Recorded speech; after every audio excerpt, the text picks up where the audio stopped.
choydan choy. Rahmat. Yaxshi keldingmi o'rtoq? Rahmat, o'zing tinchmisan? Ha, rahmat, Xudoga shukr. Yo'lda Abduqodirni ko'ruvdim. Qizini uzatyapti-ku. To'yga yuribdi shekilli. Yo'q-e, zo'r bo'libdi-yu. Unda otasini olib kelgandir. Olib kelmaganda, o'sha yerdalar hali ham. Shu yaxshi ish bo'lmaganda. Kim bor? Mana o'zi ham keldi shekilli. Ye, hormanglar. Yaxshi o'tiribsizlar bolalar. Ya, bismillah. Yaxshimisizlar? Xudo xolasa, qizim uzatyotgandim, to'y boshlab qo'ygandim. Shunga yonimda birga bo'lasizlar, bolalar. Bizga nima xizmat? Xizmat yo'q. Xudo xolasa yonimda turib bersanglar bo'ldi, bolalar. Mendan to'yini.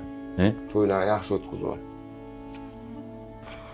O'rtoq, mendan senga. Lekin bu to'y emas. Amakimlarni qaraylar uydan olib, chiroyli kiyintirib, to'yxonaga olib kelib qo'y. Duolarini olgin. Ishlagan pulimga to'ylar qilaman, mehmonga deb baland uylar quraman. Men uchun tilmayin duoda bo'lgan, inshaalloh ota-onam hoji qilaman.